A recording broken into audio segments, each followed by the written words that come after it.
শহর থেকে বেশ কিছুটা দূরে সুন্দর একটা গ্রাম ছিল।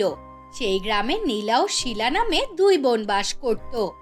তাদের দাদা দাদি ছাড়া আর কেউ ছিল না। হঠাৎ গাড়ি অ্যাক্সিডেন্টে তাদের দাদা দাদি দুজনেই মারা যায়।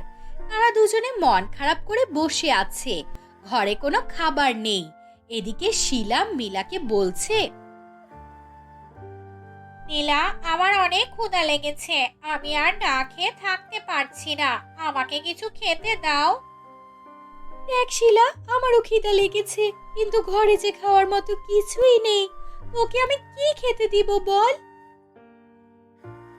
তাহলে চল আমরা কারোর বাসায় কাজ খুঁজতে চাই, নয়তো ভিক্ষা করতে চাই। দুজনে মিলে যা পাবো তাই খাবো। আমরা দুজনে ছোট, আমাদেরকে কে কাজ দিবে বল? তারা দুজনে চিন্তায় পড়ে যায়। তারা কাজের সন্ধানে বাড়ি থেকে বেরিয়ে যায়, কিন্তু কোনো কাজ খুঁজে পেল না। তারা দিন শেষে আবারও বাড়িতে ফেরত আসে। এদিকে বাড়ির ভাড়া না দেয়ায় বাড়ির মালিক তাদের বাড়ি থেকে বের করে দেয়। আমাদের বাড়িটাও চলে গেল, এবার আমরা কোথায় যাব? কে দেখবে আমাদের? চল আমরা আবার কাজ খুঁজি, ঠিক কোনো কাজ পেয়ে যাব। হ্যাঁ চল। এই বলে তারা চলে যায়, কিন্তু বাচ্চা বলে কেউ দাম দেয়নি। তারা নিরুপায় হয়ে গাছের নিচে বসে কাঁদতে থাকে। সেখান দিয়ে একজন লোক যাচ্ছিল। লোকটি তাদের কাঁদতে দেখে কাছে এসে বলে, এই মেয়েরা, তোমরা এখানে একা একা কি করছো আর কান্না করছো কেন?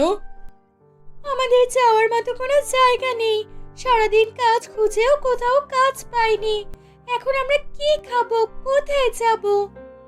কেন, তোমাদের মা বাবা কোথায়? আমাদের মা বাবা কেউ নেই, আমরা দু বোনই বেঁচে আছি। এটা শুনে লোকটা ভাবতে লাগলো, এদের তো কেউ নেই, যাক ভালোই হলো। এদের আমার সাথে বাড়ি নিয়ে যাই, বাড়ির সব কাজ এদের দিয়ে করানো যাবে। আর কিছুদিন গেলে মানুষের বাসায় কাজ করিয়েও টাকা পাওয়া যাবে। এই বলে লোকটি নীলা আর শিলাকে বলল, তোমরা আমার সাথে আমার বাড়িতে চলো। আমার বাড়িতে আমি আর আমার বউ ছাড়া আর কেউ নেই। সত্যি আপনার সাথে আমাদের নিবেন? আমরা রাজি, আপনি আমাদের নিয়ে চলুন। এরপর তারা দুজনে লোকটির সাথে চলে যায়।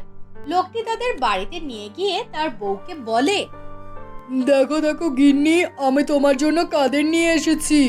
এখন থেকে তোমার আর কিছুই করতে হবে না, সব এদের দিয়েই করাবে। এটা শুনে তার বউ খুব খুশি হয়ে যায়। লোকটির কথা শুনে নীলা ও শিলা অবাক হয়, কিন্তু তাদের করার কিচ্ছু ছিল না, কারণ তারা নিরুপায়। এই তোরা এদিকে আয়, বাড়িতে অনেক কাজ পড়ে আছে, ওইগুলো শেষ কর যা। এরপর নীলা কাপড় ধুতে চলে যায় আর শিলা অন্যান্য কাজ করতে। সারাদিন কাজ করার পরেও তাদের ঠিকমতো খাবার দেয়া হয় না। আমাদের এত কাজ করিয়েও খাবার দেয় না, আমরা না খেয়ে এভাবে কাজ করলে তো মরে যাব। হ্যাঁ, আমারও খুব কষ্ট হয়, চল আমরা এখান থেকে চলে যাই। তাদের দুজনের কথা তাদের মালকিন শুনছিল। সে কাছে এসে বলে, কি এত বড় সাহস তোদের? তোরা আমাকে নিয়ে সমালোচনা করছিস আর পালিয়ে যাবি ভাবছিস? কখনো এ বাড়ি থেকে পালাতে পারবি না। এই বলে মালকিন চলে যায়। রাতের বেলা তারা দুজনে বাড়ি থেকে পালিয়ে যায়। তারা একটা জঙ্গলে চলে যায়। পরের দিন সকালবেলা, আমরা একটা জঙ্গলে চলে এসেছি, এখান থেকে বের হওয়ার কোনো রাস্তা তো আমার জানা নেই। আমারও মনে নেই, এবার কি করব? এখানে তো কোনো খাবারও নেই যে খাবো। তখনই সেখানে একটা জাদুকর চলে আসে, আর জাদুকর বলে, তোমরা এত চিন্তিত কেন? কি হয়েছে?